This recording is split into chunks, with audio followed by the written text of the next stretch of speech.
Welcome to the YouTube channel में आप तमाम दोस्तों का स्वागत है। फ्रेंड्स, आज का जो हमारा टॉपिक रहेगा वो रहेगा नेप, न्यू एजुकेशन पॉलिसी, जो कि गवर्नमेंट के द्वारा इम्प्लीमेंट की जाने वाली है। और इस इम्प्लीमेंटेशन में बहुत कुछ सीखने के लिए है, जिसकी मैं चर्चा करूंगा।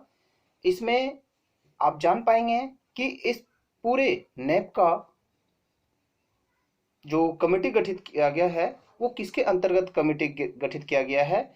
साथ ही साथ MHRD का नाम जो बदल करके एजुकेशन मिनिस्ट्री किया गया है, इसके बाद इसका क्या इफेक्ट होने वाला है। और NCF 2005, NCF means national curriculum framework 2005 का किस तरीके का योगदान रहेगा हमारे न्यू एजुकेशन पॉलिसी में। साथ ही साथ जो टीचर एजुकेशन है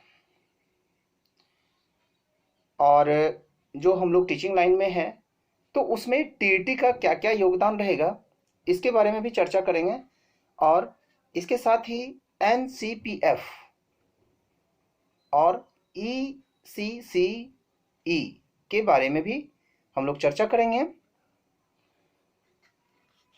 फ्रेंड्स, मैं बता दूं, आने वाला समय जो रहेगा वो इजी नहीं रहेगा, क्योंकि जितनी सारी चीज़ें हैं सभी चीज़ का प्रभार टीचर के ऊपर ही दिया गया है। और being a teacher, it is our duty to understand such situation and also we'll try to make a better situation for ourselves, as we know that immense works has already given by the government to the teachers, faculty. Now he will have to prepare herself well in each and every conditions. Friends, as we know that only a teacher has capacity to make a great pillar for the students and for the society, and a teacher has capacity to change the system and custom.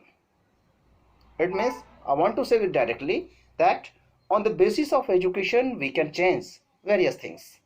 Friends, शिक्षा जो है, इस शिक्षा के बल पर हम लोग बहुत सारी चीज़ों को चेंज कर सकते हैं।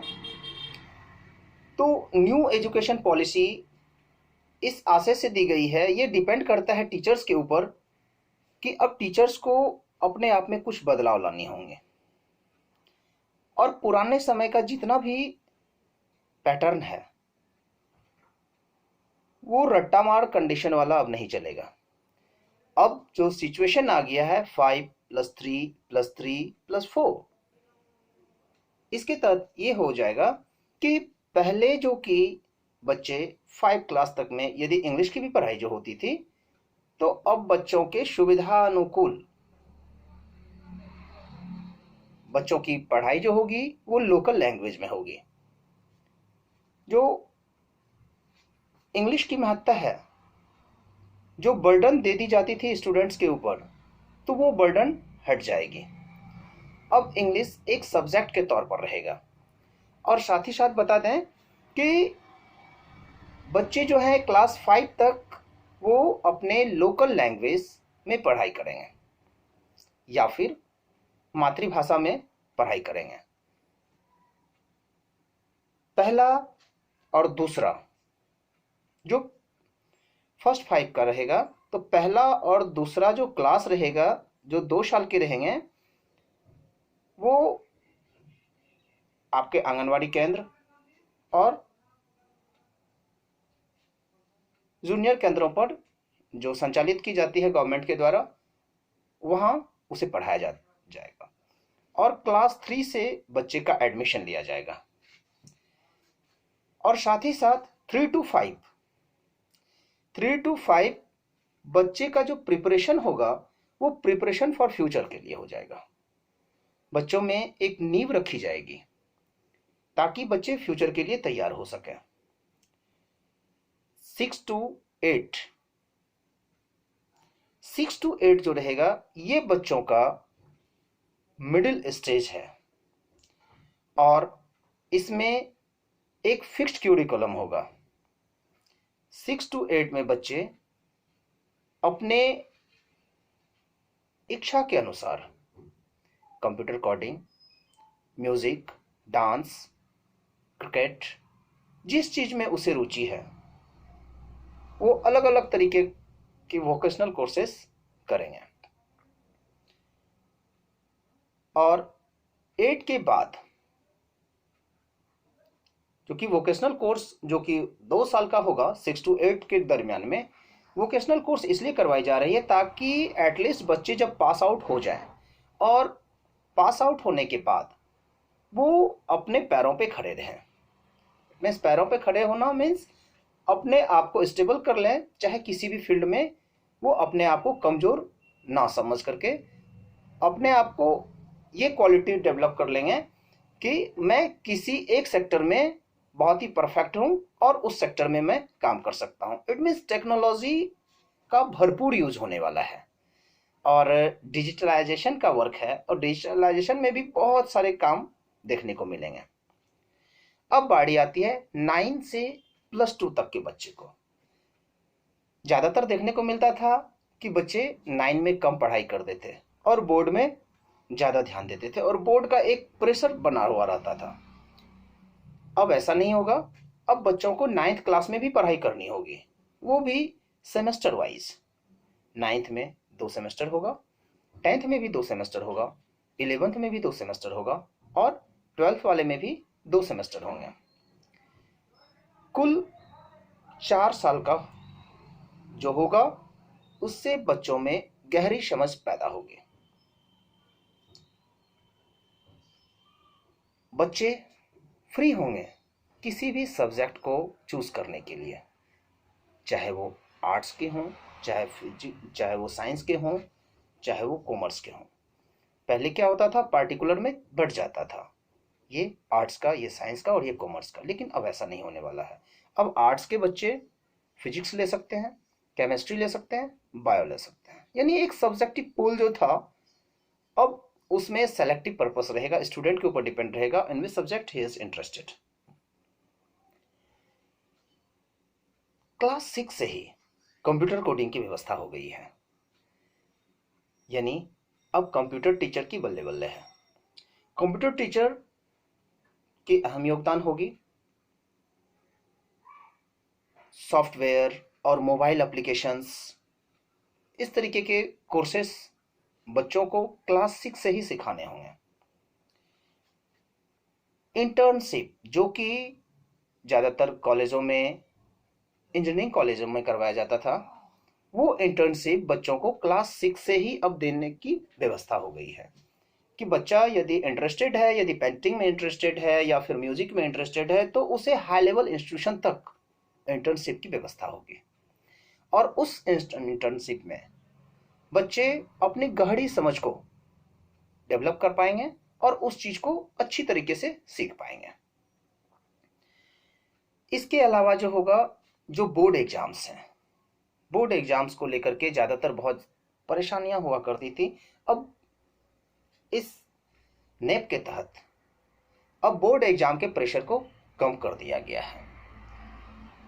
जो रिपोर्ट कार्ड होगा, तो रिपोर्ट कार्ड में बिहेवियर, उसके एक्स्ट्रा क्यूरिकुलम और 360 डिग्री असेसमेंट होगी। ये 360 डिग्री असेसमेंट क्या है वो मैं आपको बता दूं। 360 डिग्री असेसमेंट होती है ओवरऑल परफॉर्मेंस, स्टूडेंट के ओवरऑल परफॉर्मेंस, जैसे उनकी एक्टिविटी कैसी है, टीचर के प्रति उनका रवैया कैसा है, स्कूल में किस तरीके का बिहेव है, दोस्तों के साथ कैसे है। तो अब जो मार्किंग होगी, वो मार्किंग में सबसे पहले वो अपने आप को सेल्फ असेसमेंट करेगा, अपने आप को मार्क्स देगा। 1 to 5 में कितने मार्क्स अपने आप को दे रहा है, उस हिसाब से फिर उसके फ्रेंड्स भी मार्क्स देंगे और फ्रेंड्स के मार्क्स देने के बाद फिर उसके जो टीचर्स रहेंगे, सब्जेक्ट रिलेटेड टीचर्स, वो मार्क्स देंगे। ओवरऑल सब मार्क्स इंक्लूड होकर के उसका रिपोर्ट कार्ड बनेगा। अब बात करते हैं कॉलेज एडमिशन की। बच्चे कॉलेज में एडमिशन किस तरीके से लेंगे? 12th जैसे पास आउट किए, यदि बाय चांस 12th में उन्होंने कम मार्क्स पाया, तो पहले अच्छे अच्छे कॉलेजों में एडमिशन नहीं हो पाता था, लेकिन अब क्या है कि यदि उन्होंने कम मार्क्स भी पाया तो वो कैट दे करके, कॉमन एप्टीट्यूड टेस्ट दे करके वो बड़े कॉलेजों में एडमिशन करवा सकता है। इसका ये फायदा है कि उस टेस्ट में जितना भी मार्क्स आएगा, उस मार्क्स को बच्चों के इंटरमीडिएट के मार्क्स में वो ऐड कर दी जाएगी और तब उसे एडमिशन के लिए काफ़ी सुविधा होगी। जिस तरीके से हम लोगों ने ग्रेजुएशन किया कि पूरे 3 साल का ग्रेजुएशन किए, तब जाकर के डायरेक्ट सर्टिफिकेट वगैरह मिली हम लोगों को। अब ऐसा नहीं होने वाला है। अब ऐसा सिस्टम है कि बच्चे यदि 1 साल की पढ़ाई करते हैं तो उसे सर्टिफिकेट दिया जाएगा, और यदि 2 साल की पढ़ाई करते हैं तो उसे डिप्लोमा का सर्टिफिकेट दिया जाएगा। यदि बच्चों ने अपनी 3 साल की पढ़ाई पूरी की, इट मीन्स ग्रेजुएशन कंप्लीट किया, तो उसे डिग्री का सर्टिफिकेट दिया जाएगा। यानी 3 साल की पढ़ाई उन बच्चों के लिए है जो कि आगे की पढ़ाई नहीं करना चाहते हैं। और यदि बच्चों ने 4 साल की पढ़ाई पूरी कर ली, तो चौथे साल में बच्चों को रिसर्च के डिग्री के साथ साथ उसे ग्रेजुएशन की भी डिग्री मिल जाएगी, और उसके लिए एमए सिर्फ 1 साल का होगा। एमए 1 साल होने के बाद उसके लिए एक और फायदे हैं कि अब एमफिल नहीं होगी, वो डायरेक्ट एडमिशन ले सकते हैं आपको पीएचडी में। एमए के बाद डायरेक्ट पीएचडी में वो एडमिशन ले सकते हैं। इट मीन्स रिसर्च पर ज़्यादा जोर दिया गया है, ताकि रिसर्च पर बच्चे थोड़ा ध्यान देंगे और अच्छी तरीके से अपने आप को उस सब्जेक्ट के प्रति गहरी समझ पैदा करेंगे बगैर किसी बर्डन के। यदि बच्चों की आर्थिक स्थिति या फिर कोई भी इस तरीके का सिचुएशन हो जिसमें बच्चे अपने आप को सहज महसूस नहीं कर पा रहे हों, तो उस कंडीशन में मल्टी एंट्री मल्टी एग्जिट है। बच्चे अपनी मर्जी से प्रवेश ले सकते हैं, अपनी मर्जी से निकल भी सकते हैं, क्योंकि अब बच्चों के ऊपर कोई भी प्रेशर नहीं रहेगा। यदि बच्चे कोई एक्स्ट्रा और सब्जेक्टिव कोर्स करना चाहते हैं, तो जो उसका कोर्स पीरियड का दरमियान रहेगा, उस कोर्स पीरियड के दरमियान में उस जो कि जिसमें वो पढ़ाई कर रहा है उसको वो ब्रेक कर देगा अगले कोर्स के लिए। मान लीजिए अगर कोई भी कोर्स 6 महीने का कर रहा है, तो वो 6 महीने के लिए इस कोर्स को ब्रेक करके पहले 6 महीने वाली कोर्स को पूरा करेगा, उसके बाद फिर आकर के अपने पहले वाले कोर्स को इम्प्लीमेंट कर सकता है।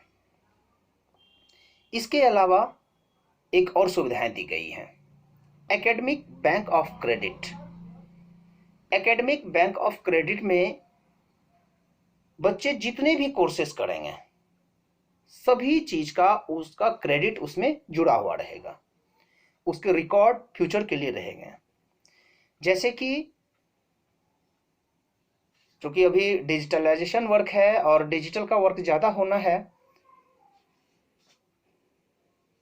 जैसे सीटेट वगैरह का सर्टिफिकेट आता है तो वो डिजी लॉकर में रखा जाता है। ठीक इसी तरीके से उसके जो एकेडमिक बैंक ऑफ क्रेडिट जो बनेगा, उसके रिकॉर्ड्स डिजी लॉकर की तरह ही एकेडमिक बैंक ऑफ क्रेडिट में रखा जाएगा, ताकि भविष्य में उसे जब फाइनल वो सर्टिफिकेट प्राप्त करे तो सभी क्रेडिट जोड़ करके उसे सर्टिफिकेशन दे दिया जाए। यह व्यवस्था बिल्कुल ही डिजिटल होगी।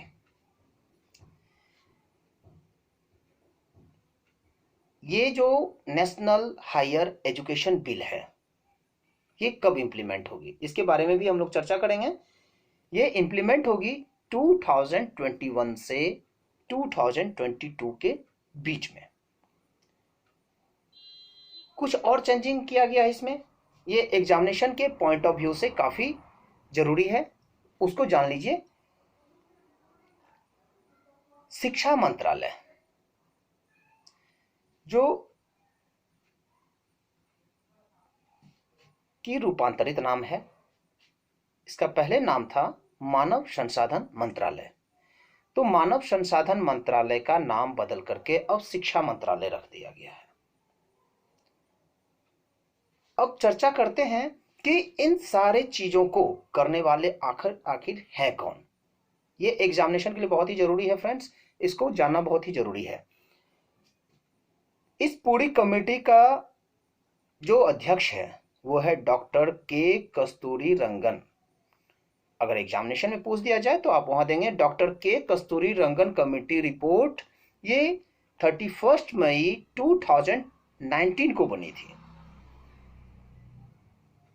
और MHRD का जो रीनेम्ड किया गया वो एजुकेशन मिनिस्ट्री किया गया। ये सब आप नोट कर लीजिए कहीं भी कि MHRD का रीनेम किया गया एजुकेशन मिनिस्ट्री में। और ये पूरी जो कि नेप जो बनी, नेप 2020, ये किस कमेटी के अंतर्गत बनी? तो डॉक्टर के कस्तूरी रंगन कमेटी रिपोर्ट कब बनी? तो 31